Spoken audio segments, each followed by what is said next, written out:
قل هو الله أحد الله الصمد لم يلد ولم يولد ولم يكن له كفوا أحد بسم الله الرحمن الرحيم قل هو الله أحد الله الصمد لم يلد ولم يولد ولم يكن له كفوا أحد بسم الله الرحمن الرحيم قل أعوذ برب الفلق من شر ما خلق ومن شر غاسق إذا وقب ومن شر النفاثات في العقد ومن شر حاسد إذا حسد بسم الله الرحمن الرحيم خلق ومن شر غاسق إذا وقب ومن شر النفاثات في العقد ومن شر حاسد إذا حسد بسم الله إذا وقب ومن شر النفاثات في العقد ومن شر حاسد إذا حسد بسم الله الرحمن الرحيم قل أعوذ برب الناس مالك الناس إله الناس من شر الوسواس الخناس الذي يوسوس في صدور الناس من الجنة والناس بسم الله الرحمن الرحيم قل أعوذ برب الناس مالك الناس إله الناس من شر الوسواس الخناس الذي يوسوس في صدور الناس من الجنة والناس بسم الله الرحمن الرحيم قل أعوذ برب الناس مالك الناس إله الناس من شر الوسواس الخناس الذي يوسوس في صدور الناس من الجنة والناس ربي أعوذ بك من همزات الشياطين وأعوذ بك ربي أن يحضرون ربي أعوذ بك من همزات الشياطين وأعوذ بك ربي أن يحضرون ربي أعوذ بك من همزات الشياطين وأعوذ بك ربي أن يحضرون أفحسبتم أنما خلقناكم عبثا وأنكم إلينا لا ترجعون فتعالى الله الملك الحق لا إله إلا هو رب العرش الكريم ومن يدع مع الله إلها آخر لا برهان له به فإنما حسابه عند ربه إنه لا يفلح الكافرون وقل رب اغفر وارحم وأنت خير الراحمين فسبحان الله حين تمسون وحين تصبحون وله الحمد في السماوات والأرض وعشيا وحين تظهرون يخرج الحي من الميت ويخرج الميت من الحي ويحيي الأرض بعد موتها وكذلك تخرجون أعوذ بالله السميع العليم من الشيطان الرجيم أعوذ بالله السميع العليم من الشيطان الرجيم أعوذ بالله السميع العليم من الشيطان الرجيم بسم الله الرحمن الرحيم لو أنزلنا هذا القرآن على جبل لرأيته خاشعا متصدعا من خشية الله وتلك الأمثال نضربها للناس لعلهم يتفكرون هو الله الذي لا إله إلا هو عالم الغيب والشهادة والرحمن الرحيم هو الله الذي لا إله إلا هو الملك القدوس السلام المؤمن المهيمن العزيز الجبار المتكبر سبحان الله عما يشركون هو الله الخالق البارئ المصور له الأسماء الحسنى يسبح له ما في السماوات والأرض وهو العزيز الحكيم سلام على نوح في العالمين إنا كذلك نجزي المحسنين إنه من عبادنا المؤمنين أعوذ بكلمات الله التامات من شر ما خلق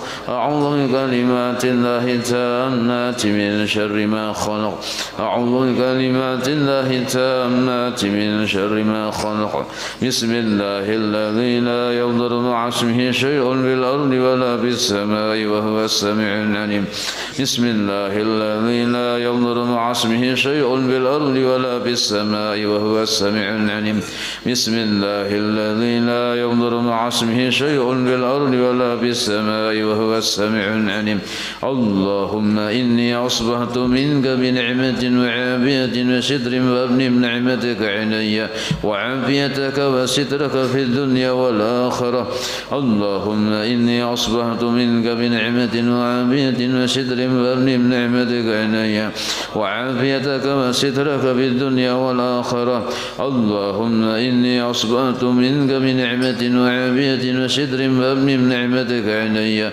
وعافيتك وسترك في الدنيا والآخرة اللهم إني أصبحت أشهد وأشهدك وأشهد حملة عرشك وملائكتك وجميع خلقك أنك أنت الله لا إله إلا أنت وحدك لا شريك لك وأن محمدا عبدك ورسولك اللهم إني أصبحت أشهدك وأشهد حملة عرشك وملائكتك وجميع خلقك أنك أنت الله لا إله إلا أنت وحدك لا شريك لك وأن محمدا عبدك ورسولك اللهم إني أصبحت أشهدك وأشهد حملة عرشك وملائكتك وجميع خلقك أنك أنت الله لا إله إلا أنت وحدك لا شريك لك وأن محمدا عبدك ورسولك اللهم إني أصبحت أشهدك وأشهد حملة عرشك وملائكتك وجميع خلقك أنك أنت الله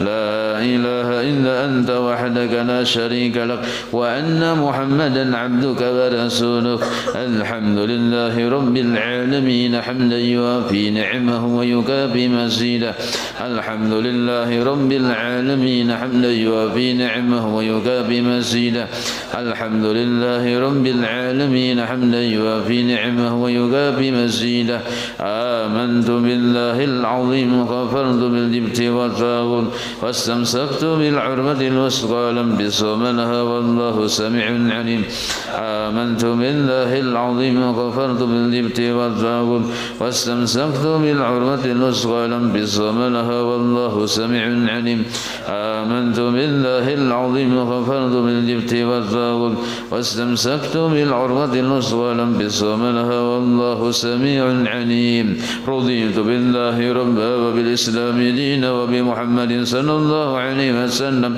نبيا ورسولا رضيت بالله ربا وبالإسلام دينا وبمحمد صلى الله عليه وسلم نبيا ورسولا رضيت بالله ربا وبالإسلام دينا وبمحمد صلى الله عليه وسلم نبيا ورسولا حسبي الله لا إله إلا هو عليه توكلت وهو رب العرش العظيم حسبي الله لا إله إلا هو عليه توكلت وهو رب العرش العظيم حسبي الله لا إله إلا هو عليه توكلت وهو رب العرش العظيم حسبي الله لا إله إلا هو عليه توكلت وهو رب العرش العظيم حسبي الله لا إله إلا هو عليه توكلت وهو رب العرش العظيم حسبي الله لا إله إلا هو عليه حسبي الله لا إله إلا هو عليه توكلت وهو رب العرش العظيم اللهم صل على سيدنا محمد وعلى آله وصحبه وسلم اللهم صل على سيدنا محمد وعلى آله وصحبه وسلم اللهم صل على سيدنا محمد وعلى آله وصحبه وسلم اللهم صل على سيدنا محمد وعلى آله وصحبه وسلم اللهم صل على سيدنا محمد وعلى آله وصحبه وسلم اللهم صل على سيدنا محمد وعلى آله وصحبه وسلم اللهم صل على سيدنا محمد وعلى آله وصحبه وسلم اللهم صل على سيدنا محمد وعلى آله وصحبه وسلم اللهم صل على سيدنا محمد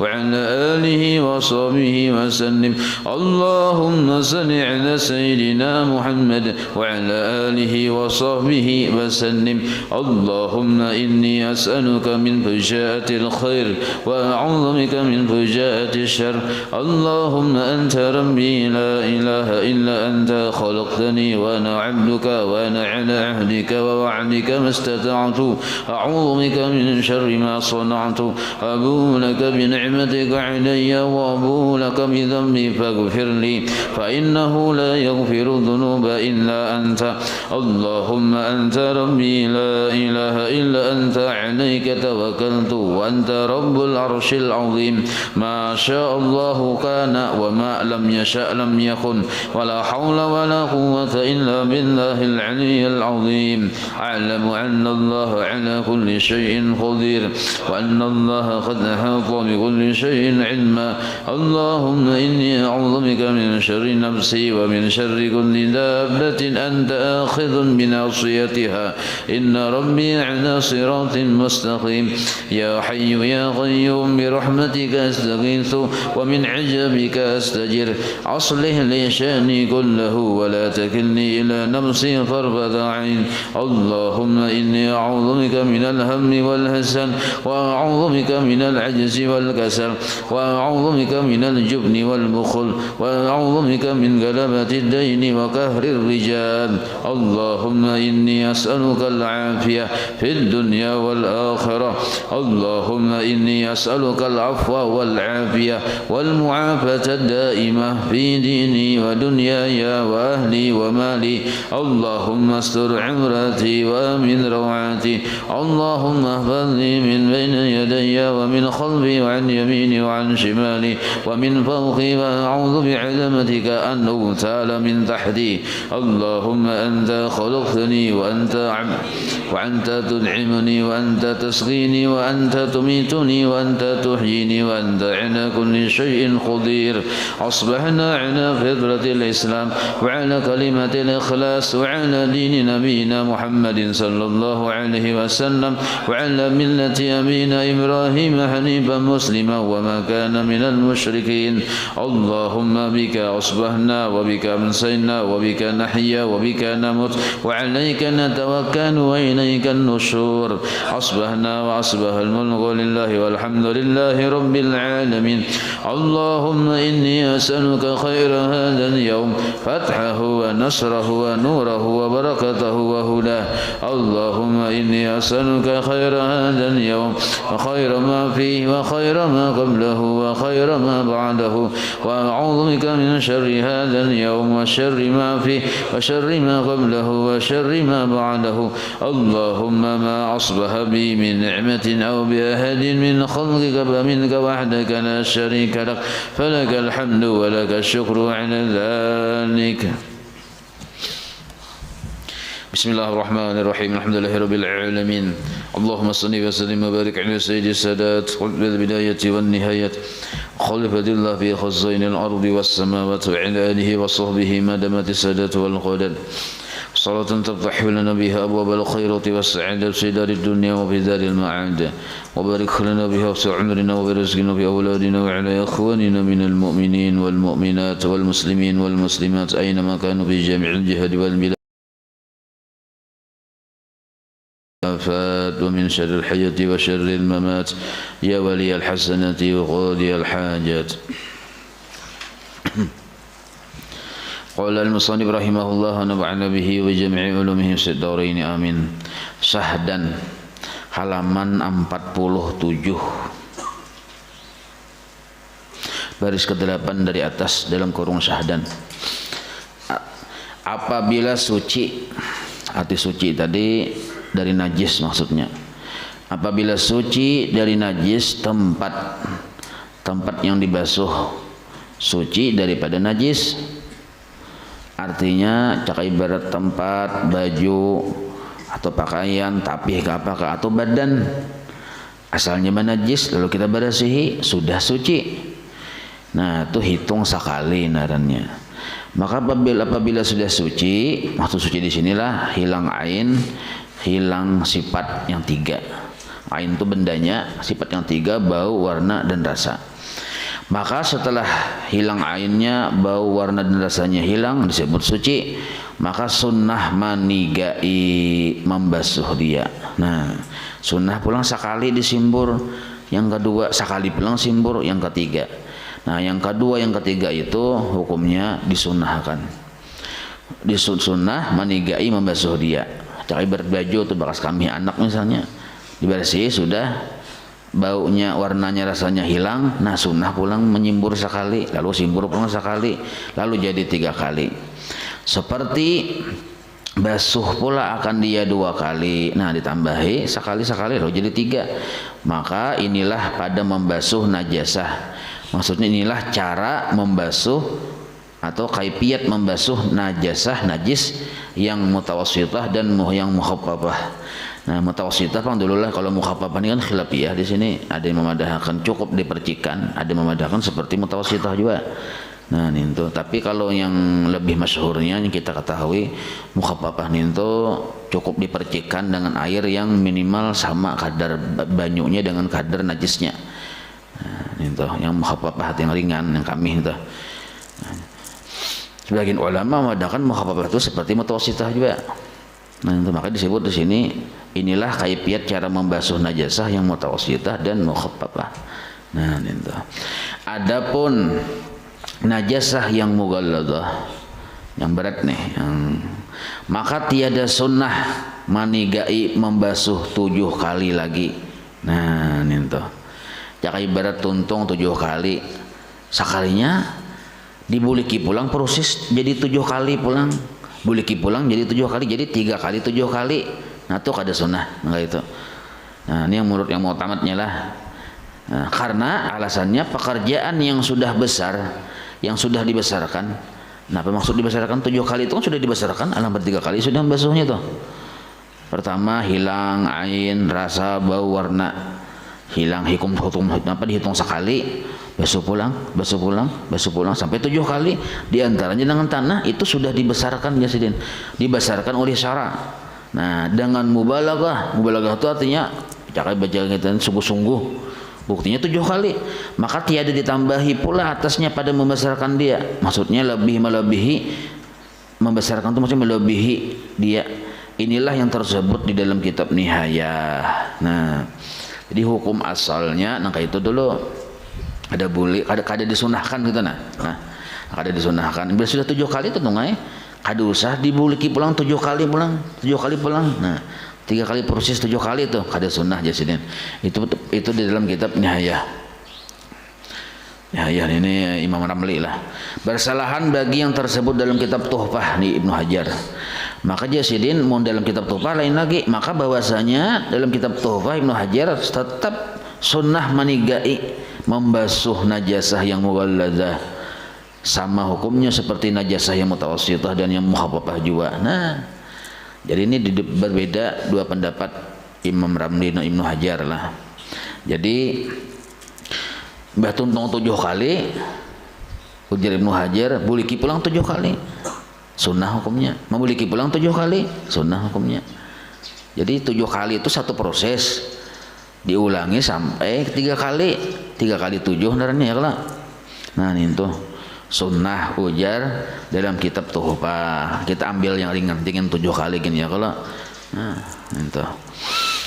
Tapi mau ada orang yang 3 kali 7 kali mau ulang itu ya silahkan ya, ada Bapak ajunya, ada aja rujukannya di sini. Dan tiada disyaratkan. Nah pulang di sambungannya. Tiada disyaratkan pada menghilangkan najis itu berniat. Nah, niat maksudnya berniat.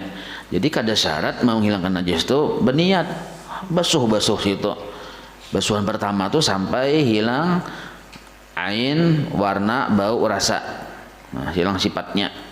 Bila warna, bau, rasa hilang berarti ainnya hilang sudah. Itu basuhan pertama hanya. Basuh nih tuh sunnah mendua kali sampai 3 kali. Kada perlu berniat sahajaku membasuh tahi cacak di baju. Kada disunah, kada disuruh nang kayak itu, kada disyaratkan ya kita. Nah, gitu.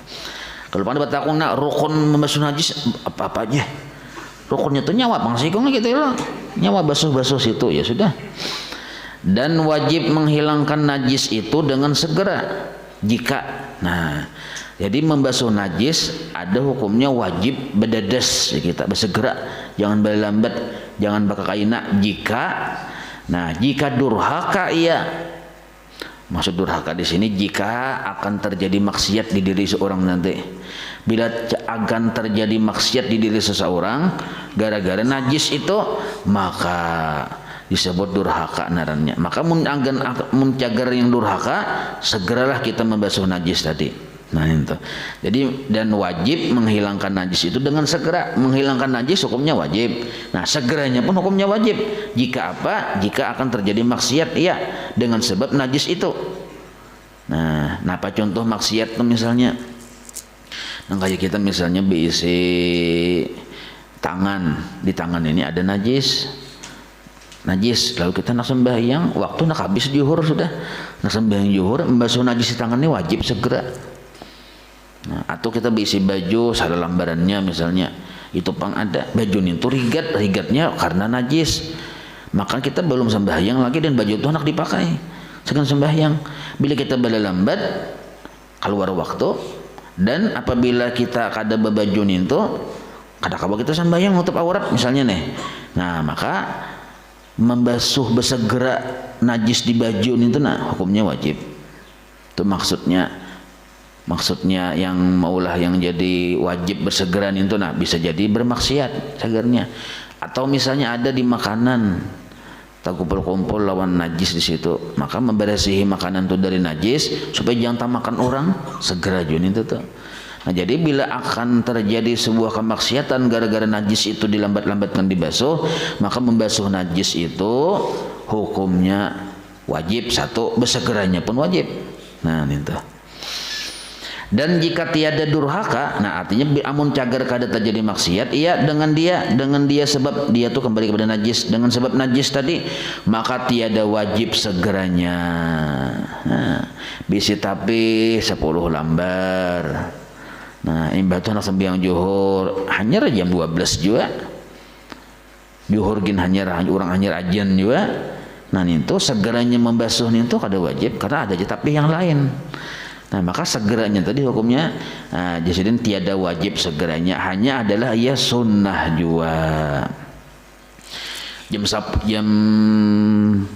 nih nah, kan sudah bersubuh jam 8 nya kalau lalu pian di bawah kurungan ayam, kan bangunan ayam nih bebersih tahi ayam segala macam, jadi muhapin aja mirip ayam sudah saking anunya tuh nah, saking igatnya benajis tuh. Nah di sini japai tahi ayam hibak. Nah kan benajis nih, tapi jangan jam 8 segeralah, wajiblah bersegera membasuh najis kada wajib. Tapi mun orang parak sembahyang juhur bang sudah segeralah, belum segera juga. Tapi mun hendak habis waktu sembahyang juhur pian belum mandi juga, nah maka wajib segera. Nah itu maksudnya. Apalagi najisnya tuh andaknya misalnya di ujung palatar, ujung situ nah, di ujung palatar di kandang belang ada tahi cacak di situ, tahi cacak ada, tahi tikus punya sarabat tahi tak kumpul di situ. Nah, japian wajiblah membasuh situ kada wajib. Kenapa? Karena kada sembahyang juga kita di situ. Kada pacang yang tapi ruhut berabah di situ juga, kada pacang yang hendak yang misalnya dipakai juga pagaran itu ya Allah pagar sekian bawa sembahyang kada juga. Nah, cuma sunnah dibersihi. Nah, itu aja. Nah, melainkan tatkala, nah ini contoh yang wajib, melainkan tatkala menghendaki sembahyang, nah itu maka wajib bang, sebab bila ada sembahyang kita durhaka bermaksiat, maka membersihi badan, pakaian dan tempat dari najis pun menjadi segeranya itu nah wajib, dan barang sebagainya titik. Jadi melihat sikon ya kalau adapun orang yang durhaka iya dengan sebab janabat, ini arti durhaka tadi kan bermaksiat. Udapun orang yang bermaksiat dengan sebab janabat itu junub. Jadi junubnya tadi sebab maksiat. Misalnya jina, lalunya junub, maka tiadalah wajib atasnya bersegera dengan mandi daripada janabat tersebut. Jadi sama aja hukumnya junub nih tuh, baik junubnya tadi karena hubungan suami istri atau junubnya tadi karenanya bermaksiat. Nah segeranya tadi nih tuh apabila masih jauh waktu dari yang wajibnya sembahyang tuh, nah itu kada segera, kada wajib segera, sama aja.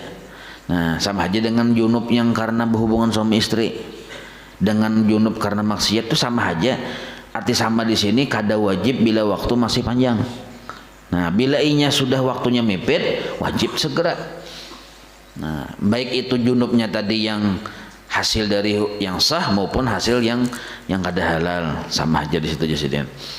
Nah, masalah kenapa jinyaknya wajib bersegera aja sebenarnya bejina bang, ada lain urusannya nih tuh. Yang urusan yang bejina itu lain lagi kisahnya. Ini kan yang bersegeranya madi wajibnya nih tuh, nah karena berhubungan bukan hubungan dengan jinahnya, hubungan dengan kewajiban yang akan datang nih. Nah, di situ. Adapun segala benda yang cair, nah ini benda, amun yang pakaian kan padat ya kalau kada cair, tangan batis kada cair, tempat kada cair, membersih najisnya kayak tadi, hilang bau, warna dan rasa. Adapun benda, di benda yang tercampur najis tapi bandanya yang cair, mengalir cair di kita, yang selain daripada air lah, lain daripada air nih. Seperti amun selain daripada air putih, maksudnya di sini air yang mutlak toh. Itu kan lain lagi. Permasalahannya bilanya karena najis kan dilihat, bila kurang 2 kula maka dihukumi mutan najis. Bila lebih 2 kula, nah dihukumi masih suci dengan syarat belum berubah bau, warna dan rasa. Itu kan bila air selain daripada air nih cair bendanya tuh, cuma lain air putih yang sebagian mutlak tuh lain. Tetapi apa seperti minyak lamak misalnya, minyak tanah atau susu, ini susu cair lah, susu cap enak, susu cap nona, susu cap apa nih itu, nah atau cuka, nah atau barang sebagainya. Nah apa barang sebagainya? Satrup, kopi, teh, isteler. Nah apabila benda yang cair seperti itu selain daripada banyu yang air putih, nah maka apabila karena najis maka sukarlah mensucikan dia. Maka bila karena najis sukarlah, arti sukarlah itu sulitlah mensucikan dia. Kenapa sulit? Nah lihatnya tak kambuh di situ, tak campur. Jaka ibaratnya banyu kopi kita tuh bebukaan kada betudung, nih kopi nah bebukaan kada betudung. Lalu pian hendak minum aja dulu nah. Bismillahirrahmanirrahim ya pian. Astagfirullahaladzim ya. Tahi cacak ya misal. Nah, tapi sudah tak minum karena kada tahu tuh dimaafkan aja kada apa-apa. Tapi imbah tahu teh cacak becungol, maka pengendalnya teh cacak ada buat di sini misalnya. Nah, sudah tahu sedangkan ini kopi lain banyu putih, maka dihukumi ini najis. Buang aja sudah. Atau minum makan ke ayam Bangkok. Nah, dihukumi najis nih. Kada kau diambil tak kambuh sudahnya. Apalagi sempat pian maharun kayak itu nah. Yang sambil beguyang maharun aja pian. Oh, beguyang. Dirasai cocok kayak rasanya pina ada sesuatu. Mbak dilihati, oh tahi cacak jepian. Tapi sudah tak minum, kada bapak. Yang imbah yang sudah tahu tuh nah dihukumi najis, buang jadi nih. Kayak apa cara bersihinya? Sukarlah, sulitlah mensucikan dia. Nah, pahamailah. Bersalahan nak kecuali jajasidin dengan benda yang kental, beku tuh tulisnya di bawah kental. Arti kental ini kayak adunan limping kental. Artinya kan cair, disebut cair ya cair juga. Tapi disebut cair benar kada. Kayak madu tuh kan cair-cair kental.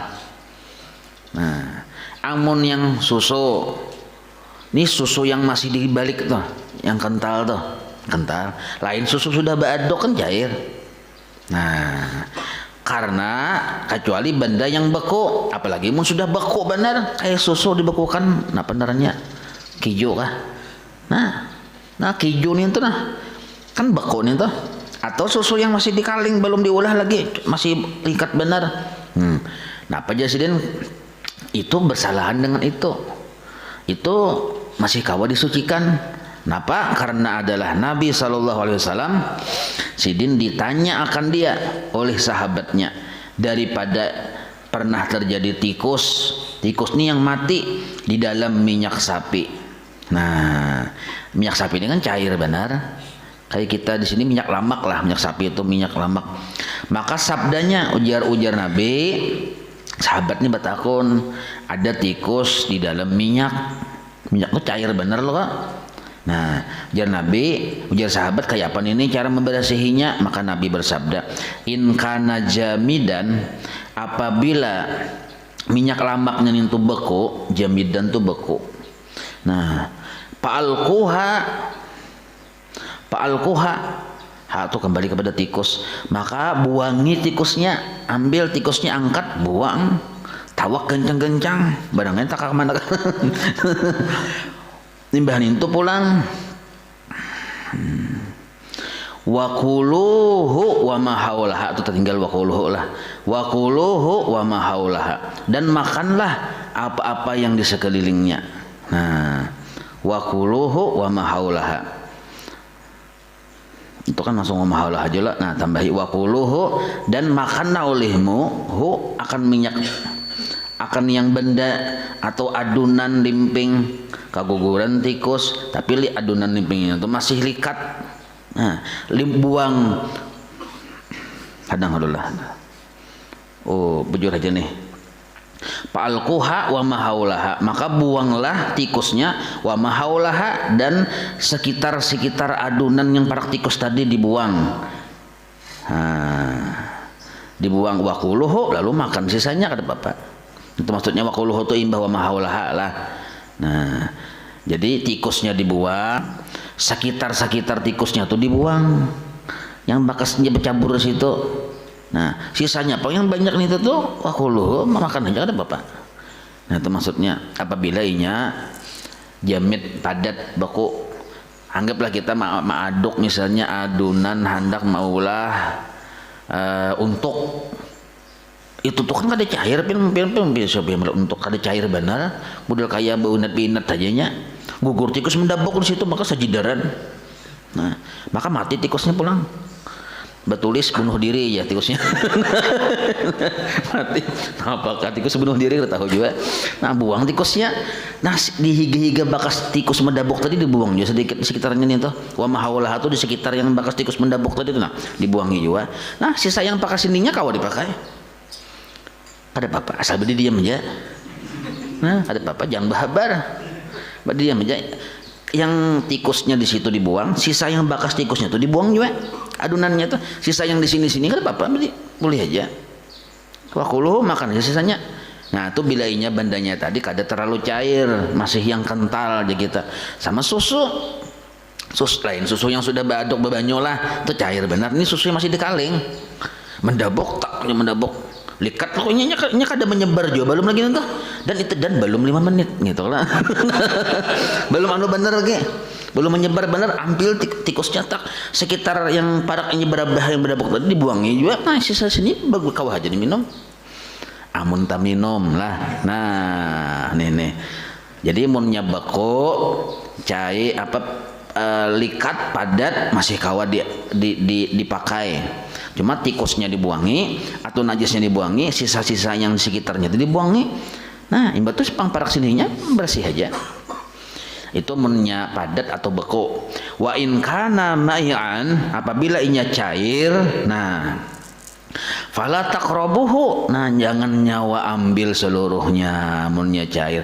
Ibarat susu tuh sudah baaduk lawan banyu dicangkir, kaguguran tahi cacak atau tikus, nah buangnya sudah. Atau satrup misalnya, atau kopi atau teh. Nah, fala taqrabuhu. Nah, jangan engkau dekati, maksudnya dibuangnya sudah. Wa fi riwayatin, di satu riwayat fa'ariquhu. Nah, ini tumpahkan ya Nabi akan yang benda yang cair tadi. Fa'ariquhu, tumpahkan. Nah, tumpahkannya itu supaya jangan mubajir. Kita bertanaman, tumpahkan ke tanaman. Nah, kayak satrup kaguguran tahi cacak dicangkir kan cair bener nih tuh. Nah, jenak tumpahkan kemana? Tumpahkan kalimau, jadi mau tuh manis juga ya kalau. Nah, kemana ketumpahkan ke situ? Yakni jika, ada artinya sudah. Jika ada minyak sapi itu beku, maka bungkan oleh kamu, bungkan itu dibuang oleh kamu akan bangkai tikus itu dulu dan barang yang pada sekelilingnya. Nah, nih tuh imbah tuh makan naik lagi sisanya. Barang sekeliling itu yang sisanya. Dan jika ada minyak sapi itu cair, berarti minyak baharin itu bila inya musim panas kan cair, bila musim dingin beku. Nah, itu maka janganlah kamu hampiri akan dia. Dan pada satu riwayat, maka tumpahkan oleh kamu akan minyak sapi itu. Nah, maka nyatalah jasidin daripada sabda Nabi SAW. Arti nyata itu jelaslah daripada sabda Nabi SAW ini bahwasanya apabila kana najis, ini menjadi tukang bayan lah. Apabila kana najis, barang yang benda yang cair tiadalah dapat mensucikan. Nah, kada kau disucikan lagi. Tapi ini selain daripada banyu yang mutlak, banyu putih. Nah, karena jikalau dapat mensucikan dia pada syarak, menurut syariat kawa misalnya disucikan, niscaya tiadalah menyuruh oleh Nabi SAW dengan menumpahkan dia. Kenapa Nabi menyuruh menumpahkan? Itu pertanda kada kawa disucikan. Nah itu karena pada menumpahkan dia itu membuang-buang harta yang ditegahkan daripadanya. Makanya kawa disucikan berapa Nabi menyuruh membuang-buang itu. Beda kalau banyu putih, ini banyu putih nah ada tahi cacak. Kayak pecar bersihkannya, buat ke dalam banyu yang 2 kulah selesai sudah. Bersihnya.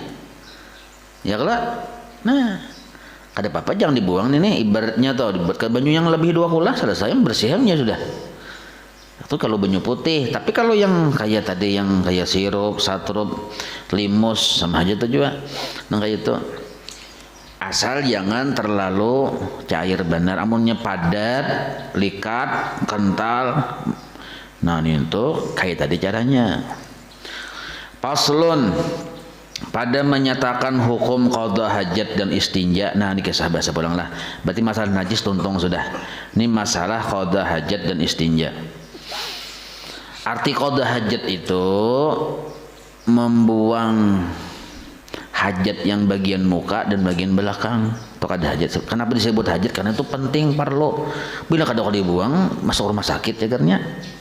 Nah, maka bila kada kau bahira misalnya masuk rumah sakit bisa jadi corona tuh. Nah, itu berbahaya pulang. Bila orang kada kau bahira timbul jadi corona kena ujung-ujungnya.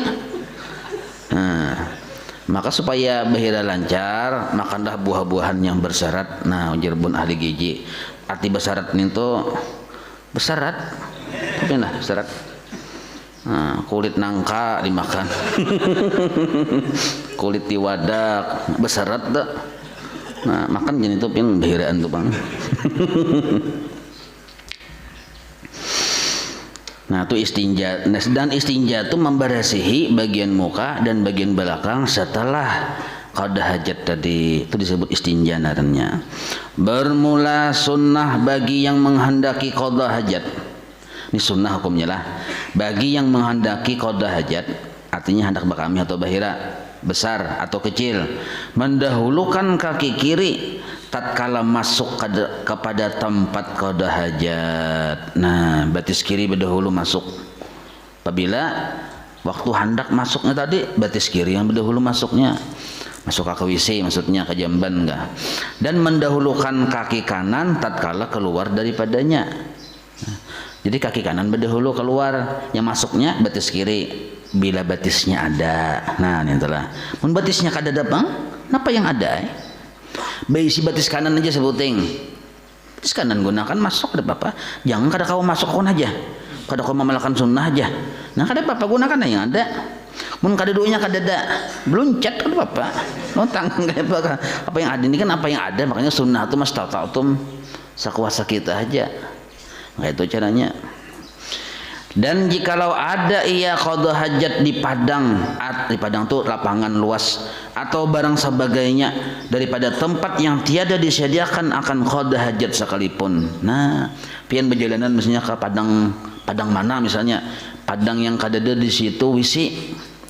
Nah kan mun panjang di Arab tuh hati-hati bila tetamu pindah batu-batu hati-hati. Jangan asal batu aja. Sekalinya tahi Arab karing tahi Arab ke padang mencari batu aja hati. Ini kisah bahari bang. Wah ini kan gak ada lagi yang ini bisa min beratan ini kisah bahari asal batu aja sekalinya tahi Arab. Nah ya kan bisa di padang nih bahira. Kada ada wisi itu nah di padang yang gurun Sahara tuh. Nah di situ wongnya dilihat kiri kan ada manusia pedongkok kayak lagi. Nah maka menuju tempat yang kira-kira segan bedongkok tuh nah dahulukan batis kiri. Walaupun kada ada bangunannya di situ, bangunan segan WC kada ada. Nah ini tuh. Cak kita di hutan misalnya, di hutan gunung mana misalnya. Nah WC kada ada, apa kada ada. Nah lalu pian hendak di higa pohon mana misalnya kan, coba pada mau datuk lah. datuk tuh ulupat bahira atau nah kayak itu jangan ada pada ini bisa kenal kena anu dikacak sidin kenal. Nah lalu kita kan di situ ada WC cuma kita anggap kita di situ kita tempatnya hendak betakai itu.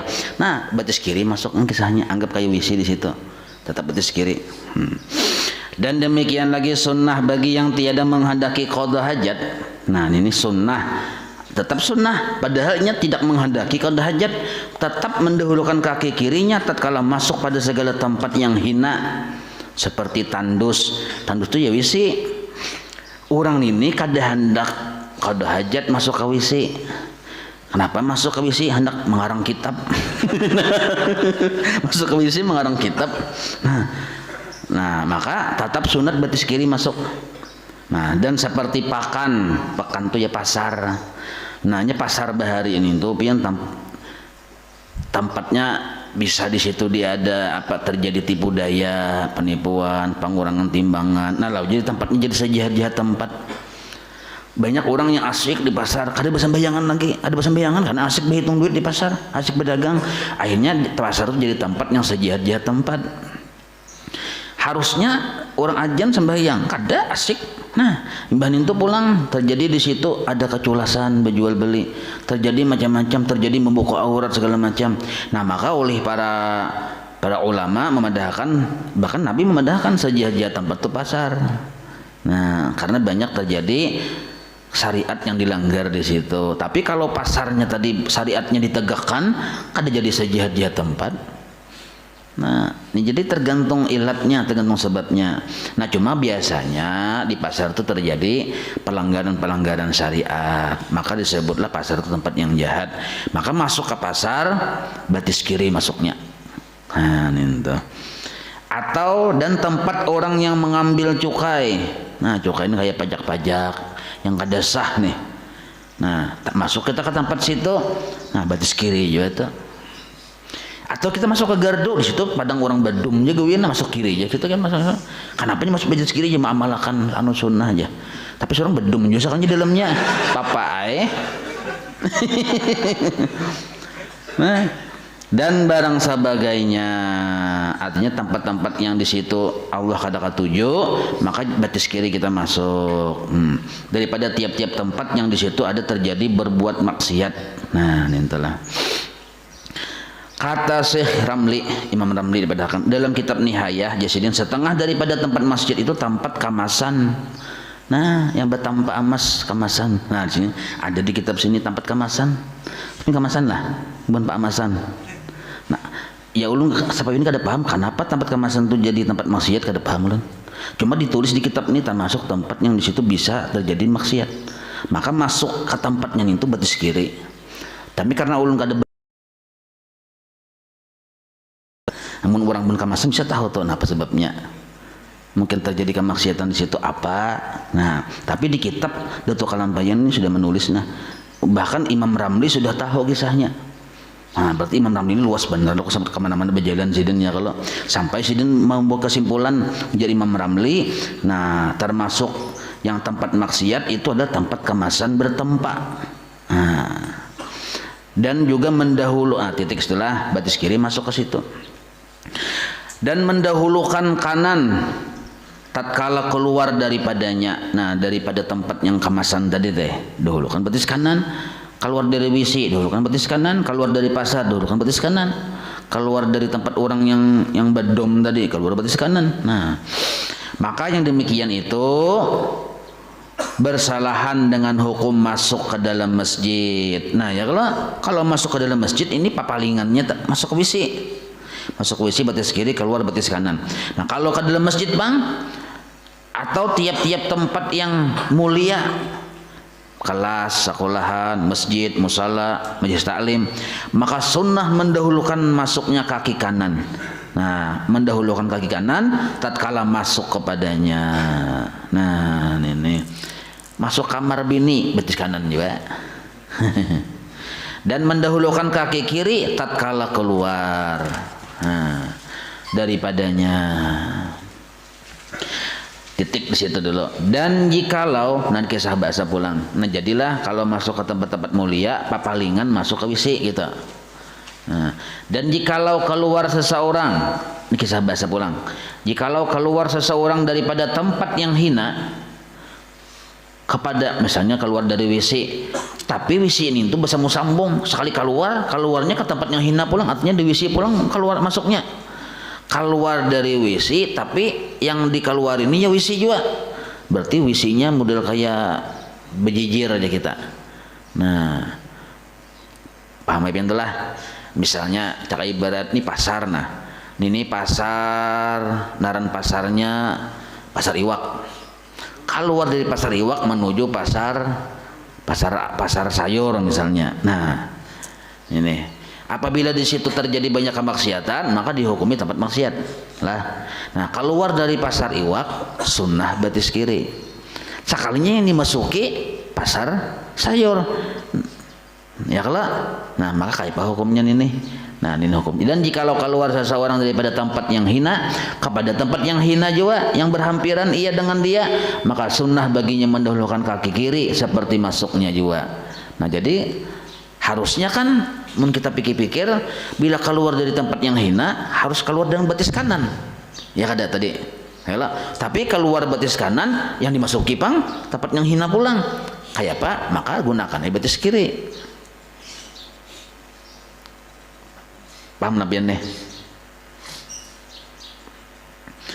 Keluar dari jamban sunnah batis kanan. Tapi yang dikeluarin ternyata jamban juga pulang. Nah berarti kayak apa nih? Batis kanan lah. Bila kita batis kanan kan mengamalkan sunnah keluar dari jamban, tapi masuk kapan ke jambannya pulang. Berarti kan masuk ke jamban harusnya batis kiri. Yang mana didahulukan ini nih? Nah ambillah yang batis kiri, masuk pulang ke situ. Jangan gunakan yang batis kanan. Dan demikian lagi jikalau keluar seseorang daripada suatu masjid kepada suatu masjid. Nah masjid betatai sekalinya, bersaing masjid betatai dua.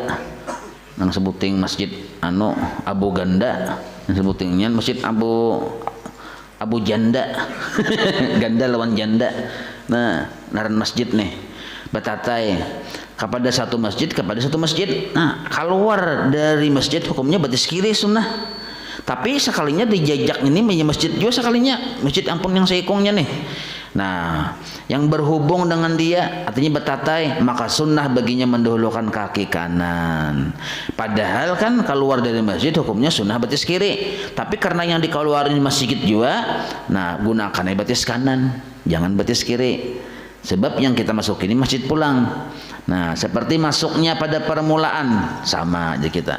Masuk permulaan kan batis kanan, keluarnya batis kanan juga, walaupun asalnya batis kiri. Nah tetapi karena ini yang dihadapi masjid, nah tetap batis kanan yang anunya digunakan. Nah ini tuh kan sampai ke situ pemikiran orang bahari ya kalau. Nah tetapi jika masuk seseorang ke dalam Ka'bah, nah ini beda lagi khususnya pulang. Seseorang masuk ke dalam Ka'bah, maka sunnah baginya mendahulukan kaki kanan. Itu dulu masuk ke Ka'bah, karena menilik kepada kemuliaan Ka'bah satu. Dan demikian lagi sunnah baginya mendahulukan kaki kanan tatkala keluar daripadanya. Harusnya keluarnya batis kiri, karena keluar dari tempat mulia batis kiri harusnya. Dan kayak kita keluar dari masjid batis kiri. Nah ini kenapa masuk batis kanan, keluar batis kanan juga. Nah mendahulukan kaki kanan tatkala keluar daripadanya, karena menilik atau melihat kepada kemuliaan Masjidil Haram. Kan keluar dari Ka'bah ya Masjidil Haram. Nah jadi mau orang masuk Ka'bah itu batis kanan, keluarnya pun dari Ka'bah batis kanan, karena bilinya sudah keluar dari Ka'bah posisinya di Masjidil Haram. Demikianlah tersebut dalam kitab Nihayah Jasidin. Nah dan demikian lagi sunnah bagi yang qadha hajat, bagi orang yang qadha hajat nih, baik muka maupun belakang, bahwa jangan ia membawa kepada tempat qadha hajat itu ke jamban, ke WC, akan mushaf.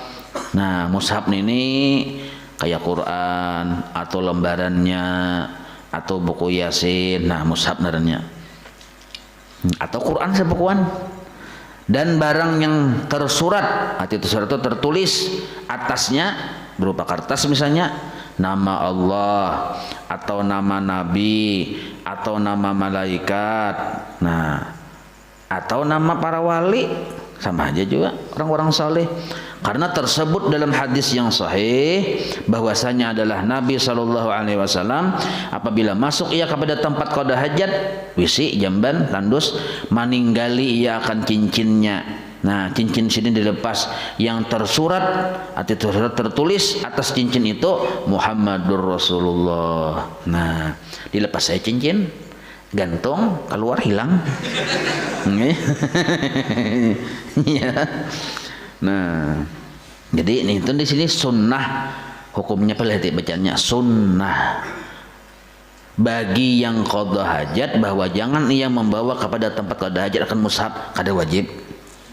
Sunnah. Nah, di garis bawahi ini katakan, jangan kita yang sunnah dipindahkan wajib. Yang wajib jangan ada bawa jangan. Ini sunnah bacanya nah. Sunnah. Nah, adapun hukum membawa mushaf, nah hukumnya bang kayak apa? Itu kan sunnah tadi, bila waktu hajat jangan ditinggal. Yasin tinggal di luar. Cincin yang bertulisan ayat-ayat ditinggal di luar. Nah, tapi hukum tuh sunnah meninggalnya tuh. Adapun hukum membawa mushaf, mushaf yang Quran nih dibawa, Quran halus atau yasin kah atau tulisan betul-tulis yang ayat atau tulis naran Allah Ta'ala Asmaul Husna. Nah, hukum membawa mushaf atau barang sebagainya tersebut daripada barang yang tersebut itu yang tadi di atas tadi kepada tempat kada hajat, maka yaitu makruh, kada haram. Nah, tulisi makruh di situ. Jangan wani-wani menahan haram hukumnya buan itu aja. Makanya kada belampu. Ini makruh aja nah. Apa arti makruh? Dikerjakan berdosa lah. Kada, ditinggalkan bang, apa pahala? Jadi bawa kitab peraturan ke WC.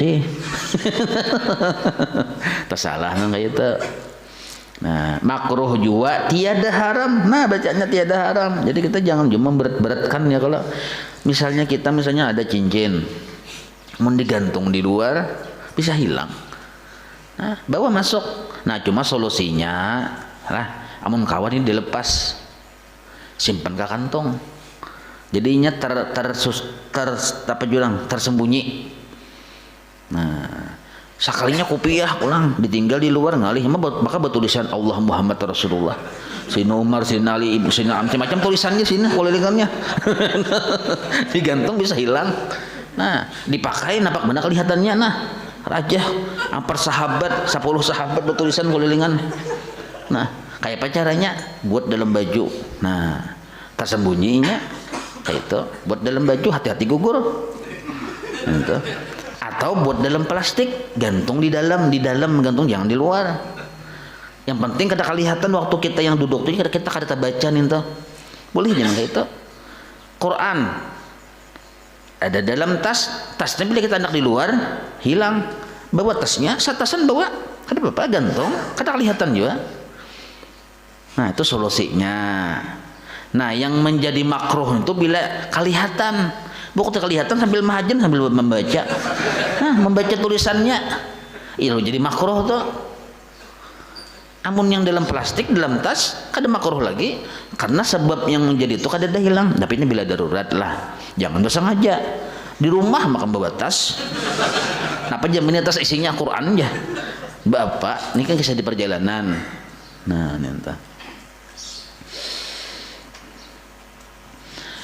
Adapun hukum membawa mushaf atau barang sebagainya tadi daripada barang tersebut itu kepada tempat qada hajat, maka yaitu makruh juga tiada haram, melainkan nah kecuali bisa jadi haram jika takut ia daripada karena najis akan dia. Nah, amun cagar kita bawa masuk pasti karena najis lalu jadi haram hukumnya. Nah, jadi itu hukum mendatang narannya. Amun cagar jadi najis karena najis jadi haram. Inilah yang mangkul. Arti mangkul itu yang tertulis, yang ternakal, yang ada tercatat. Lagi yang mu'tamad. Nah, yang diperpegangi. Jadi hukum membawa mushaf, hukumnya tadi makruh, kada haram. Ini mangkul. Arti mangkul itu ada tulisannya di kitab. Yang mu'tamad, arti mu'tamad itu diperpegangi oleh jumhurul ulama. Nah, bila sudah mau tamat tuh minimal 75% ulama di situ sepakat. Yang tersebut dalam kitab Raudhah dan kitab Tuhfah dan dalam kitab Nihayah, 3 biji kitab legenda ya Allah. Bersalahan ada pendapat sebagian segelintir kecil. Siapa? Bagi bahas itu pendapat Syekh Ajra'i. Nah, ujar Syekh Ajra'i seikung yang menyalahi. Kata beliau, kata ujar Syekh Ajra'i, nah haram memasukkan mushaf kepada tempat qada hajat. Nah, ujar si Azra'i, tetapi ini menyalahi pendapat yang mu'tamad lah, haram jasidin dengan tiada darurat. Nah pulang nih, berarti mun darurat bang kada apa si Azra'i, amunnya kada darurat haram. Tapi kalau pendapat mu'tamad darurat kada darurat membawa ke situ makruh.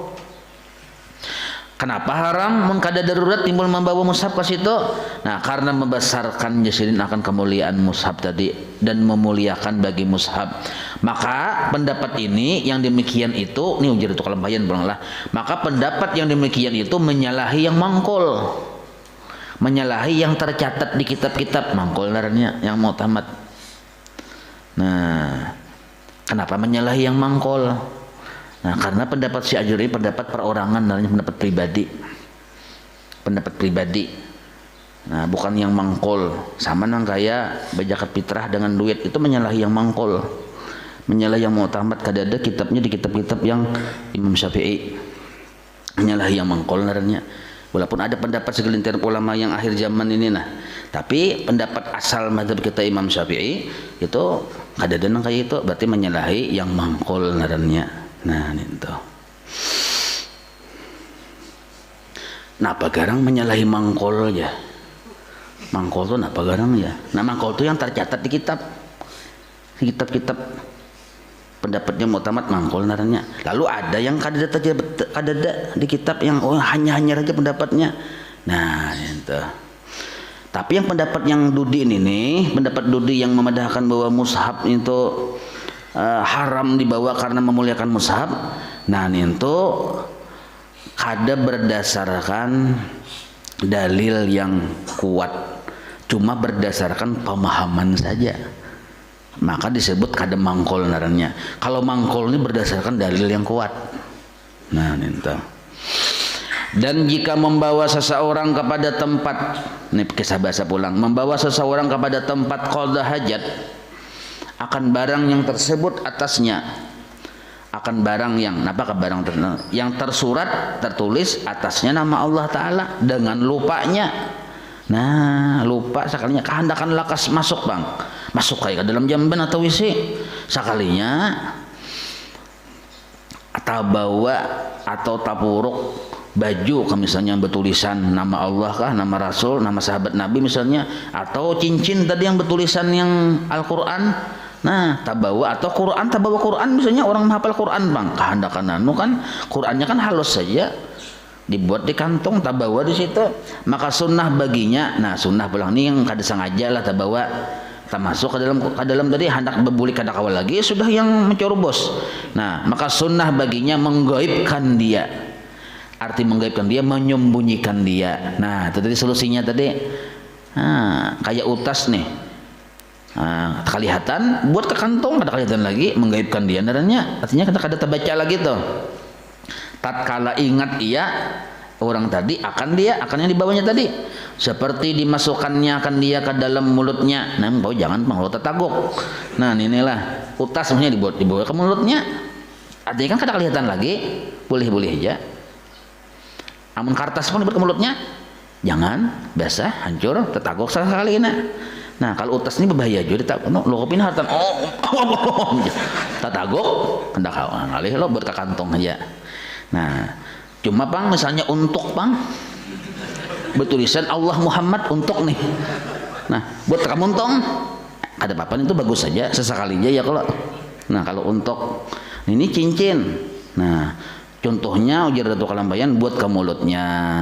Nah itu contohnya, atau ke dalam tapak tangannya, tapak tangan yang kanan ngalih juga menyimpan harus kini lah. Nah yang bagus tadi ibaratnya kita kawa balik di lipatan ini kah, nyimpan di mana kah supaya jangan mengalih kita membasuh tuh, atau dinyahkannya itu dilimparnya. Nah tulis di bawah dilimparnya, atau dinyahkannya dilimparnya kawadit ini munnya kada di tengah pasar lah. Mun di tengah pasar utas cincin dilimpar ada yang menyambut.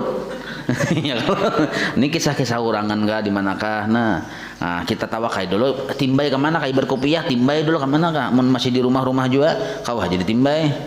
Nah akan dia daripada badannya, nah timbay. Dan jikalau ada pada tangannya kiri, pada tangannya yang kiri cincin, nah di tangan kiri ini cincin yang tersurat, tertulis atasnya nama Allah atau barang sebagainya. Nah, tapi ini andaknya di tangan kiri, cincin di tangan kiri, maka tangan kiri sagan digunakan sagan babasuh. Nah, lalu tersurat di cincin itu nama Allah atau barang sebagainya, wajib atasnya mananggal dia, artinya dilepas pada ketika istinja. Nah, karena haram menyentuhkan dia cincin yang bertulisan nama Allah atau sebagainya tadi kepada najis. Nah, itu kada boleh. Dan demikian lagi sunnah bagi orang yang qada hajat bahwa wallahu a'lam. Nah, enggak sedikit dulu. Panjang kesannya ini. Nah, qada hajat wallahu a'lam. Ciri itulah batasnya. مولاي صل وسلم دائما أبدا على حبيبك خير خلق كلهم يا رب بالمصطفى واغفر لنا ما مضى يا واسع الكرم وصلى الله على سيدنا محمد وعلى آله وصحبه وسلم الحمد لله رب العالمين تقبل الله منكم.